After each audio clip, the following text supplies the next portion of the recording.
اور ہم ان کے پاس چلی جاتے نہیں ہمارے گھر میں برکت نہیں ہے. اور میاں برکت کیسے آئے؟ جو برکت ہمارے حصے کی لے کے آ رہے ہوتے ہیں جھوٹ کی وجہ سے وہ شہر سے باہر کھڑے ہیں, آگے آ نہیں پا رہے. گلیوں میں, بازاروں میں, چوکوں چراہوں کے اندر اتنا تعفن پھیلا ہے, اتنی عفونت پھیلی ہوئی ہے جھوٹ کی وجہ سے کہ نورانی فرشتے شہر میں داخل ہی نہیں ہو پاتے, اور بے برکتیاں ہیں. اور ہم پھر ایسے لوگوں کے پاس گئے اور انہوں نے جو ہے وہ مزید ہمیں ٹرک کی بتی کے پیچھے لگا دیا, اور یہ تعویذ آپ نے جلانے ہیں, ان کو وزن کے نیچے رکھنا ہے, اس کو یوں کر لینا ہے, اس کو یوں کر لینا ہے. اور ذوف التقادی کے مرض کے اندر ہم دھنستے چلے گئے, رحمت سے بھی معروم ہو گئے. وہ جھوٹ چھوڑنے کے لیے ہم تیار نہیں ہیں. مومن سچا ہوتا ہے اور سچ کے ساتھ جڑا ہوتا ہے. اللہ کے محبوب نے ایک دن صحابہ سے فرمایا, الا انبئکم باکبر الکبائر, میں تمہیں بڑے بڑے گناہوں کی خبر نہ دوں؟ صحابہ نے کہا کیوں نہیں حضور, ارشاد فرمائیے. فرمایا الاشراک باللہ, سب سے بڑا گناہ اللہ کے ساتھ کسی کو شریک ٹھہرانا ہے. پھر فرمایا وعقوق الوالدین, والدین کی نافرمانی کرو. یہ دو چیزیں تو حضور نے ایسے بیان فرمائی اور ٹیک لگائے بیٹھے تھے حضور, اور پھر اس کے بعد حضور نے ٹیک چھوڑ دی. یہ اس تیسری چیز کی اہمیت کو اجاگر کرنے کے لیے فرمایا الا وقول الزور, اور سن لو تیسرا بڑا گناہ جھوٹ بولنا ہے. پھر فرمایا الا وقول الزور, سن لو جھوٹ بولنا ہے. پھر فرمایا الا وقول الزور, سن لو جھوٹ بولنا ہے. صحابہ کہتے ہیں کہ حضور بار بار ارشاد فرما رہے تھے اور ہم آرزو کر رہے تھے لیتہ سکت, کاش کہ حضور سکوت اختیار فرما لے. جو ارشاد فرمانا چاہتے ہیں ہم سمجھ گئے اس بات کو, لیکن امت کے ساتھ ہمدردی اتنی ہے کہ بار بار حضور ارشاد فرماتے ہیں الا وقول الزور, الا وقول الزور, الا وقول الزور.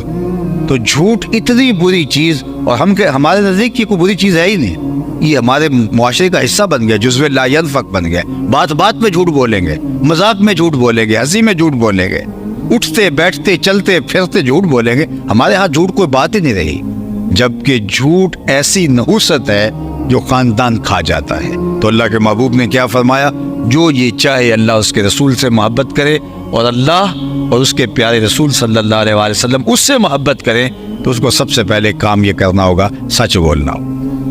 دوسری بات فرمایا کہ جب اس کے پاس امانت رکھی جائے تو اس میں خیانت نہیں کرنا, اگر وہ چاہے کہ اللہ اس کے رسول کی محبت نصیب. اللہ اکبر. اور ہم کیسے امانت میں خیانت کر سکتے ہیں جبکہ ہمارے آقا صادق بھی ہیں اور امین بھی ہیں.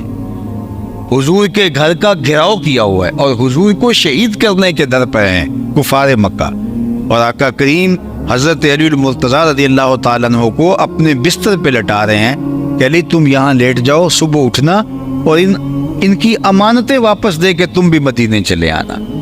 جو جان کے دشمن ہیں ان کی امانتوں کا اتنا خیال ہے.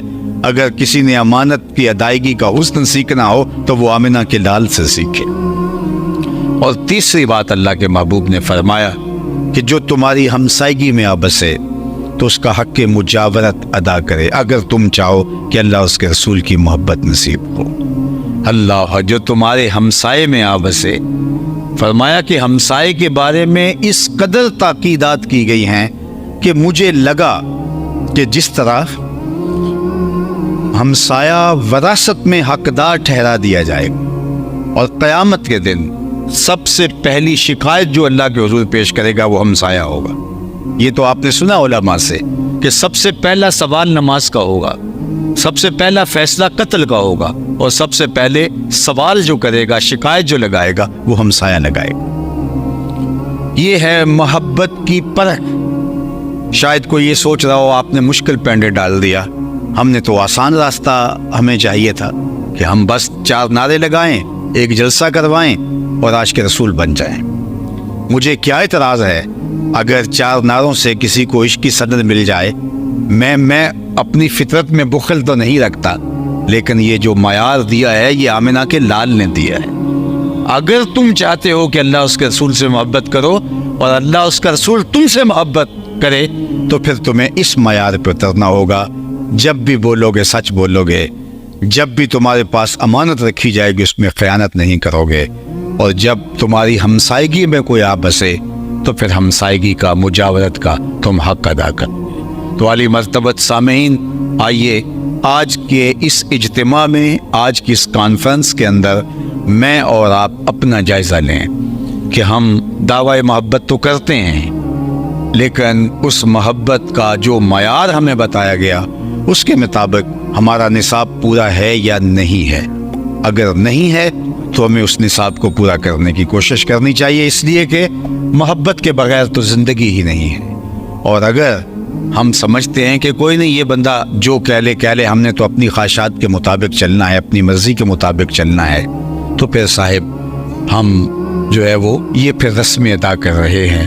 اللہ مجھے بھی توفیق دے اور آپ کو بھی توفیق دے کہ ہم اپنی محبت کو اس معیار کی مطابقت کے اندر دیکھیں اور لائیں، اور پھر وہ محبت اگر اس معیار کی مطابقت میں آ جاتی ہے تو پھر اس کے بارے میں اقبال نے کہا تھا کہ محمد سے وفا تو نے تو ہم تیرے ہیں، یہ جہاں چیز ہے کیا لوح و قلم تیرے ہیں۔ یعنی حضور سے اگر وفا کا رشتہ مستحکم کر لیتے ہو تو پھر قلم بھی تمہارے ہاتھ میں رکھ دیں گے، کتاب بھی تمہیں دے دیں گے، تختی بھی تمہیں دے دیں گے، جو لکھنا ہوا خود ہی لکھ لینا۔ تمہاری تقدیر کے فیصلے واشنگٹن میں نہیں ہوں گے، بلکہ خدا بندے سے خود پوچھے گا بتا تیری رضا کیا ہے۔ لیکن اس کی شرط لگائی کہ حضور سے وفا کا رشتہ، وہ محبت جو مطلوب ہے شریعت کا مطلوب، جو مقصود ہے شریعت کا مقصود، اس مقصود محبت کے دائرے میں جب آ جاتے ہیں تو میرے رب کا وعدہ ہے اور اللہ کے وعدے سچے ہیں۔ وَأَنْتُمُ الْأَعْلَوْنَ إِن كُنتُم مُؤْمِنِينَ، تم مومن بن کے دکھاؤ، عزتوں کا تاج تمہارے ہی سر پہ رکھوں گا۔ یہ کافر لگتے کیا ہیں، لیکن تم معیار پہ تو پورا اترو۔ تم معیار پہ پورا اترنا ہی نہیں چاہتے اور تم چاہتے ہو کہ ہمیں انعام مل جائے، تو یہ اللہ کا ضابطہ نہیں ہے، یہ اللہ کا قانون نہیں ہے۔ وہ پیر صاحب کے پاس ایک مرید صاحب آتے ہیں کہ جناب دعا کرو کہ میں بورڈ میں پہلی پوزیشن لے جاؤں۔ تو انہوں نے کہا ماشاءاللہ بیٹا آپ کے نمبر اچھے آ جائیں گے، تو بتائیے پیپر آپ کے اچھے ہوئے تھے؟ تو اس نے کہا پیپر تو میں نے دیے ہوئے نہیں۔ تو کہا کہ تم مجھے احمق سمجھتے ہو یا خود احمق ہو؟ مجھے بتاؤ کہ تم نے پیپر دیے ہی نہیں اور مجھے کہہ رہے ہو کہ بورڈ میں پہلی پوزیشن آ جائے، یہ کیسے ممکن ہو سکتا ہے؟ تو جس نے کوئی محنت ہی نہیں کی، جس نے کوئی اپنے آپ کو آگے لے جانے کے لیے کوئی ورک ہی نہیں کیا، ہوم ورک ہی نہیں کیا، جس نے محنت ہی نہیں کی، شریعت نے جو نصاب ایک مومن کا دیا ہے اس نصاب کو اس نے کبھی پڑھا ہی نہیں ہے، عملاً اس کا کبھی اپنے آپ کو جو ہے وہ اہل ہی نہیں بنایا، اور وہ کہتا ہے اللہ ہم دنیا کے اوپر پیچھے کیوں رہ گئے ہیں؟ تو میاں تم کیوں آگے ہو گئے؟ تنے مردہ سے بیزار ہے حق، خدائے زندہ زندوں کا خدا ہے۔ وہ کافر بھی محنت کرے گا تو وہ اجر پائے گا، یہ اللہ کا ضابطہ ہے۔ یہ الگ بات ہے کافر کا صلہ صرف دنیا پہ آخرت میں نہیں ہے، لیکن یہ نہیں ہوگا کہ محنت کافر کرے اور اجر مومن پا جائے، ایسا نہیں ہوگا۔ جو من جہدہ وجدہ، جو محنت کرے گا نتیجہ اسی کے ہاتھ میں آئے گا۔ جب اقبال نے وہ شکوے کی زبان کھولی نا کہ کافر کو دیے حور و قصور تو مومن کے لیے فقط وعدہ حور، تو جواب میں پھر جواب شکوہ آتا ہے کہ تم میں کوئی حوروں کا چاہنے والا ہی نہیں، جلوائے طور تو موجود ہے کوئی موسیٰ ہی نہیں۔ تمہارے اندر وہ سچی طلب ہی نہیں ہے، تم اپنے آپ کو اس کی اہلیت کا ثابت ہی نہیں کیا کہ ہم اس کے اہل ہیں، تو پھر تم دعوی، تم نے تو داخلہ تک نہیں بھیجا ہے، تم نے تو رات جگہ نہیں کاٹے، تم نے تو محنت نہیں کی، تم تو کمرہ امتحان میں بیٹھنے سے بھی قاصر ہو اور کہتے ہو کہ بورڈ میں پوزیشن ہماری ہو، ایسا تو کبھی نہیں ہوتا۔ اقبال نے جب شکوے کی زبان کھولی تو آپ جانتے لہجہ تلق ہو گیا تھا اور فتویٰ بھی متوجہ ہو گیا۔ صفائے دہر سے باطل کو مٹایا ہم نے، نو انسان کو غلامی سے چھڑایا ہم نے، تیرے کعبے کو جبینوں سے بسایا ہم نے، تیرے قرآن کو سینوں سے لگایا ہم نے، پھر بھی ہم سے گلہ ہے کہ وفادار نہیں، ہم وفادار نہیں تو بھی تو دلدار نہیں۔ سخت لہجہ ہو گیا، لیکن ذرا اب اس کا جواب سنیے، لفظ وہی ہے صرف صیغہ بدلتا ہے۔ اب آواز ادھر سے آ رہی ہے، صفائے دہر سے باطل کو مٹایا کس نے، نو انسان کو غلامی سے چھڑایا کس نے، میرے کعبے کو جبینوں سے بسایا کس نے، میرے قرآن کو سینوں سے لگایا کس نے، تھے تو آبا وہ تمہارے ہی مگر تم کیا ہو، ہاتھ پہ ہاتھ درے منتظر فردا ہو، ہر کوئی مستے مئے ذوق تن آسانی ہے، تم مسلمان ہو یہ انداز مسلمانی ہے، حیدری فقر ہے نئے دولت عثمانی ہے، تم کو اسلاف سے کیا نسبت روحانی ہے، وہ معزز تھے زمانے میں مسلمان ہو کر تم خار ہوئے تارک قرآن ہو۔ ہم نے چھوڑ دیا قرآن کو، بس یہ ثواب کی نیت سے پڑھ لیا، بلکہ اقبال نے یہاں ایک اتنی خوبصورت بات کی، ببند صوفی و ملا اسیری حیات از حکمت قرآن گیری، با آیاتش ترا کار جزی نیست، کہ از یاسین وہ آساں میری جاہل ملا اور کاہل صوفی کے تو ایسے پھندے میں پھنسا کہ تو نے قرآن سے زندگی تلاش نہیں کی۔ اقبال کہتا ہے قرآن کی آیتوں سے تجھے صرف اتنا سروکار ہے، جب تیرے بوڑھے کی روح اٹک گئی تو سورہ یاسین لے کے بیٹھ گیا کہ میں تلاوت کروں اور اس کی روح آسانی سے نکل جائے۔ اقبال کہتے اس میں کوئی شک نہیں کہ اس کی روح کو فائدہ ہوتا ہے، لیکن مجھے افسوس یہ ہے کہ تو نے اس قرآن سے مرنا ہی سیکھا، کاش اس قرآن سے جینا بھی سیکھ لیا ہوتا۔ یہ کتاب زندہ ہے، یہ تجھے جینے کے ڈھب سکھاتی ہے۔ عالی مرتبت سامعین، محبت رسول کانفرنس میں آنے والوں، آئیے ہم اس محبت کا جائزہ لیں۔ اللہ اکبر۔ عمومی طور پہ تو محفل میں آنے والوں کو یہی کہا جاتا ہے کہ تم آگے ہو تو بخشے ہی گئے ہو۔ وہ نعت خاں کہتا ہے کہ نعت سنن والا، نعت سنان والا، ذوق شوق تے نل نعرے لان والا، وہ سارے جنتیوں، جنت کا حکم ہوگا۔ مجھے کوئی اعتراض نہیں کہ اگر جنت ایسے مل جائے، لیکن جو دین ہم نے پڑھا ہے ہمیں تو یہ بتایا گیا الجنت تحت ظلال السیوف، وہ برستی تلواروں کے سائے میں ہے۔ ام حسبتم ان تدخلوا الجنہ، تم سمجھتے ہو یوں ہی جنت میں چلے جاؤ گے؟ اللہ اکبر۔ خباب بن ارت حضور کی خدمت میں آئے اور انہوں نے جو قریش نے تکلیفیں دی تھی ان کا قصہ سنایا، اور بہت درد بھرا قصہ تھا۔ تو حضور نے فرمایا خباب گھبرا گئے ہو، تم سے قبل تو ایسے لوگ گزرے ہیں جن کے جسموں کو لوہے کی کنگھیوں سے چھیدا گیا لیکن حق سے پھر بھی برگشتہ نہیں ہوئے۔ اور ہمارے لیے تو سحری کا اٹھنا، فجر کا اٹھنا بھی محال ہے، اور ہم سمجھتے ہیں کہ شاید جنت ہمارا ہی مقصوم ہے، اللہ ہمارے گناہوں کو معاف کرے اور ہمیں جنت میں اعلیٰ مقام دے۔ لیکن جو ضابطہ دیا گیا، جو منشور دیا گیا، جو جنت کا راستہ دیا گیا، جو نصاب دیا گیا، اس نصاب کے مطابق ہم نے اپنی زندگی کو ڈھالنا ہے، اور انشاءاللہ اگر ہم اس کے مطابق اپنی زندگی کو ڈھال لیتے ہیں تو یہ امت ہی غالب رہے گی، ورنہ جو مرضی کرتے رہیں یہ خالی نعروں سے غلبہ نہیں ہوگا۔ ہمیں عملی زندگی میں آنا ہوگا، ہمیں ناپ تول سے لے کر کے اپنے ایک ایک بول تک، اپنے رویوں سے لے کے طرز معاشرت تک، رشتہ داروں کے ساتھ اس نے سلوک سے لے کر کے ہمیں ہمسایوں کے ساتھ خوبصورت رویوں سے، دیانت داری سے لے کر امانت داری تک، پورا دین پیکج ہے۔ دو چار پانچ چیزوں کا نام نہیں ہے دین ایک نظام ہے جو حضور لے کر آئے۔ 23 برس کے اندر حضور کے سینے پر قرآن اترا، اور وہ ہمارے لیے، ہماری زندگی کے لیے بہترین نمونہ تھا۔ اور ہم شارٹ کٹ نہ ڈھونڈیں، ہم اس حضور کے لائے ہوئے نظام کے مطابق اپنی زندگی کو ڈالیں، نہ کسی کے مغالطے میں رہیں، نہ کسی کے دھوکے میں رہیں۔ تو اللہ کے محبوب کی محبت کا تقاضا یہ ہے کہ ہم کہیں گے کہ یہ حضور آپ جو لے کے آئے ہیں، ہم منو ان اس کو قبول کریں گے، اور سر سے لے کر پاؤں تک آپ کی غلامی اور آپ کی نوکری کو اختیار کریں گے۔ محمد دی زیارت محمد دے رنگ وچ، یہ ٹھگ بازیاں جانے پیارا محمد۔ اور میرے استاد، میرے مرشد گرامی نے کہا تھا یاری لا تو پاک نبی سنگ اے پر پوری یاری۔ ذرا اس شعر سے میں اس شعر پر اختتام کرتا ہوں، لیکن اس شعر کو سمجھ لیجئے گا۔